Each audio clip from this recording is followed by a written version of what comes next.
السلام علیکم ورحمۃ اللہ وبرکاتہ۔ ناظرین کرام، آپ تمام کا الخیر ٹرسٹ CGM چینل میں خیر مقدم ہے، اور آج کی ہماری گفتگو کا عنوان ہے حضرت امام قاسم رضی اللہ تعالیٰ عنہ کی شہادت۔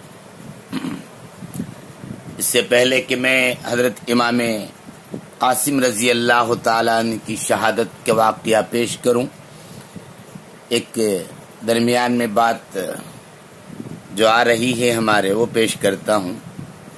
محرم کے عشرے میں امام قاسم رضی اللہ تعالیٰ عنہ کی مہندی نکالی جاتی ہے بعض جگہوں پہ، اور کربلا کے میدان میں ان کی شادی ہوئی کا ذکر ہوتا ہے بعض مقامات پہ۔ یہ باتیں دونوں بھی نہ عقلاً صحیح ہے اور نہ عقلاً صحیح ہے۔ نقلاً کے معنی کیا؟ اس کی کوئی سند نہیں، اور یہ واقعہ جس آدمی نے سب سے پہلے بیان کیا اور اس نکاح کا ذکر کیا وہ ایک شیعہ عالم ہے، اور اس کا نام کتابوں میں فخر الدین تریہی لکھا گیا ہے۔ یہ نام یاد رکھنا کہ اسی نے اس واقعے کا ذکر سب سے پہلے کیا ہے۔ یہ جو مرا ہے 1080 پر 5 ہجری میں مرا ہے، اور کربلا کا جو واقعہ پیش آیا وہ 61 ہجری 60 پر 1 ہجری میں پیش آیا۔ اب ذرا اندازہ کرو کتنا فاصلہ ہے، کتنا گیپ ہے اس کے درمیان میں، تقریباً 1000 سال کا فاصلہ ہے۔ اس کی کوئی سند نہیں۔ شیعہ کے علماء نے بھی اس کی تردید میں لکھے ہیں کہ یہ واقعہ بے سند ہے، اس کی کوئی اصلیت نہیں ہے۔ تاریخ میں شیعہ کے ایک عالم جس کا نام ہے عباس حمی، اس کا ذکر آتا ہے۔ وہ کہتے ہیں کہ یہ واقعات ثابت نہیں، غلط ہے۔ اسی طرح ایک اور شیعہ عالم جس کا عراق کے ساتھ تعلق تھا، اور اس کا نام ابو القاسم حوی ہے،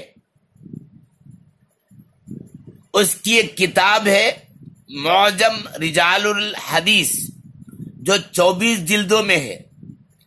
اس نے اپنی کتاب سراط النجات کے اندر لکھا ہے کہ یہ واقعہ ثابت نہیں، بے بنیاد ہے، غلط ہے، اور عقلاً بھی درست نہیں، اس لیے کہ جہاں دشمن کے ساتھ جنگ ہو رہی ہو وہاں کیا نکاح ہوتے ہیں، وہاں کیا شادیاں ہوتے ہیں؟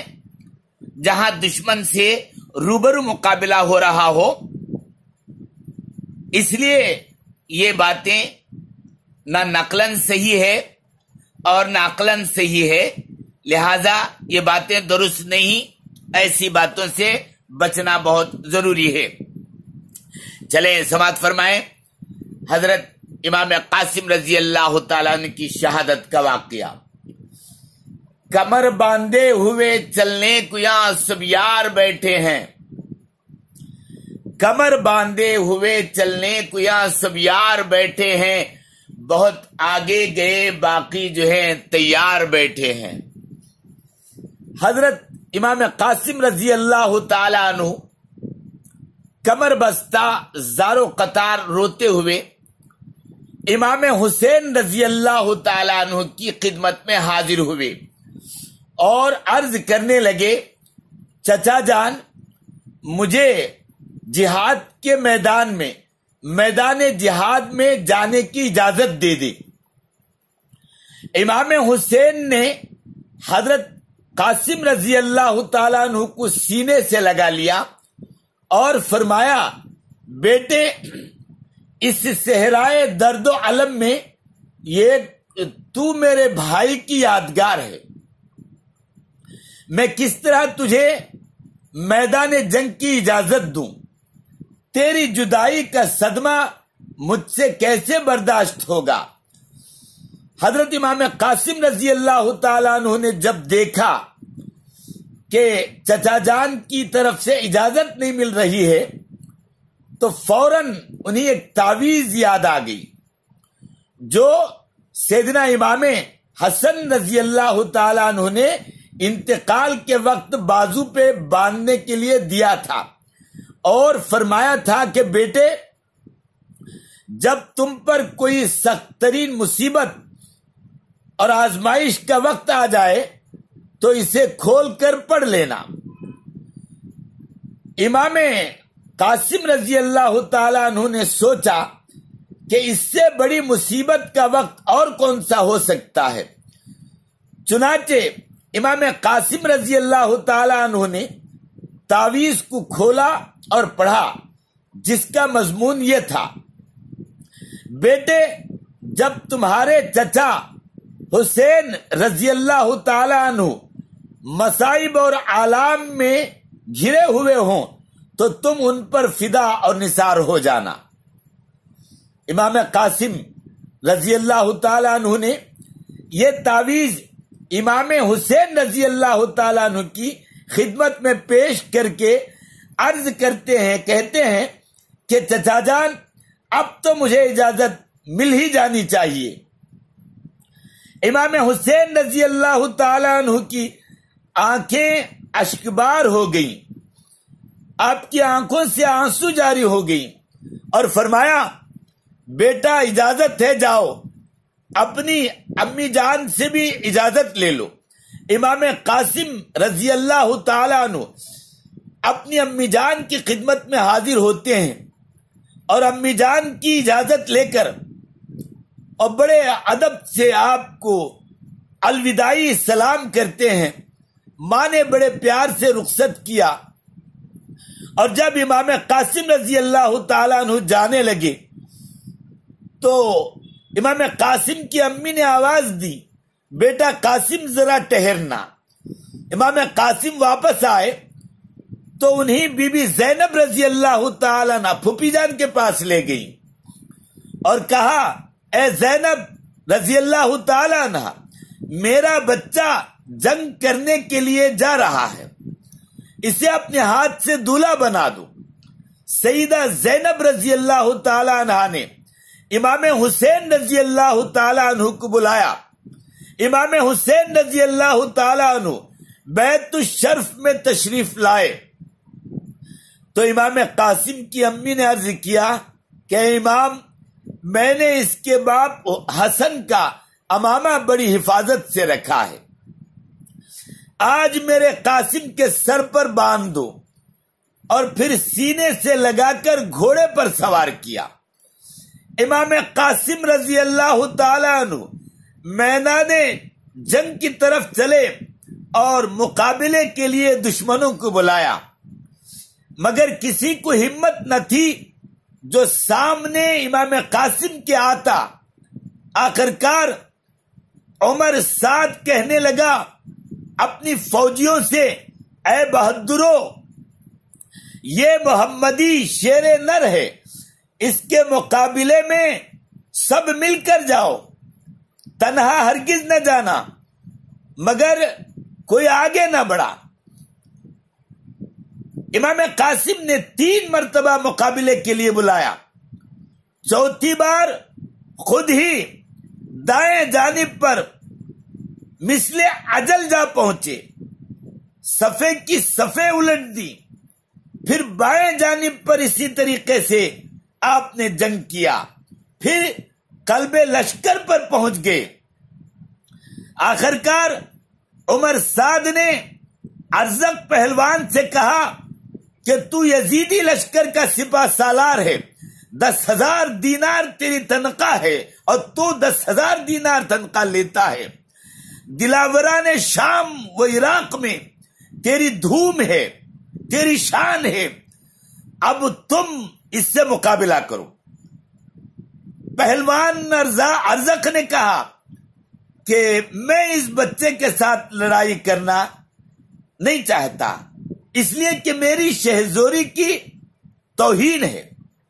عمر سعد غصہ ہوا اور کہنے لگا کہ ارے تو اسے بچہ سمجھتا ہے، ذرا اس کے ساتھ لڑ کر تو دیکھ، تیرے سارے نٹا بولتا نکال کر رکھ دے گا، تیرے سارے کسبل نکال کر رکھ دے گا۔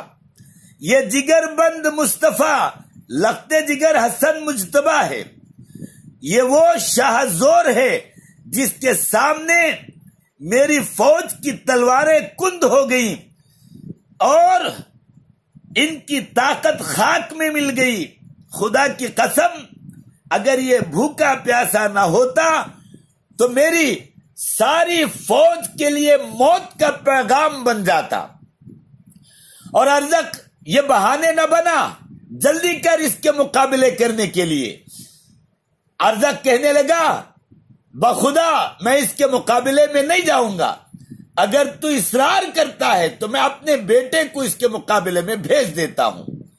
چنانچہ امام قاسم کے ساتھ مقابلہ کرنے کے لیے ارزق کے چاروں بیٹے ایک کے بعد دیگر آئے اور امام قاسم رضی اللہ تعالی عنہ نے انہیں واصلے جہنم کیا۔ اب ارزق خود تیار ہوا اور مقابلہ کرنے کے لیے میدان میں آیا اور کہنے لگا کہ بچے، تو نے میرے چاروں بچوں کو مار ڈالا ہے، اب آ ذرا میرے ساتھ بھی لڑ کر دیکھ۔ لڑائی شروع ہوئی، پہلوان ارزق نے اپنی تلوار نکالی، امام قاسم نے اپنی تلوار لہرائی۔ ارزق کہنے لگا یہ تلوار تو میری ہے، تو کہاں سے لی ہے؟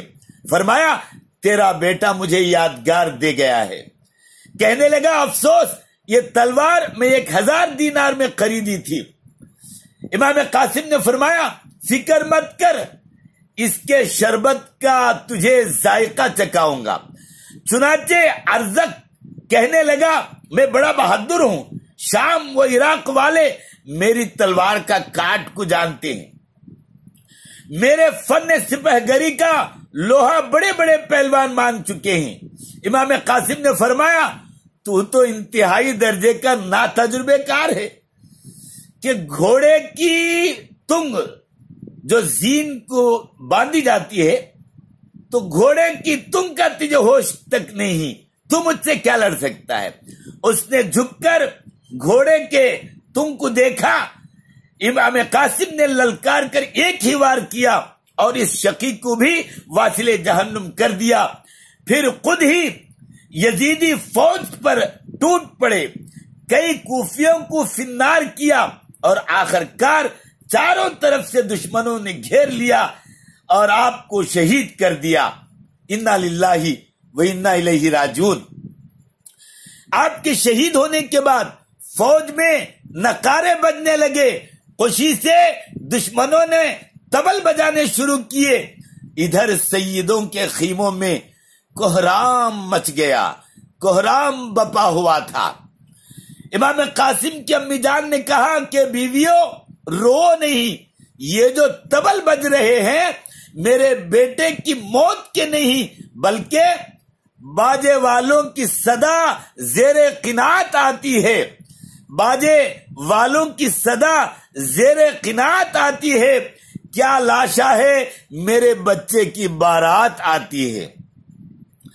امام قاسم کی ماں نے امام حسین رضی اللہ تعالی عنہ کی خدمت میں عرض کی یا امام میرے قاسم کی لاش لے آؤ، میں ایک مرتبہ اپنے جنتی دولہا کو دیکھنا چاہتی ہوں۔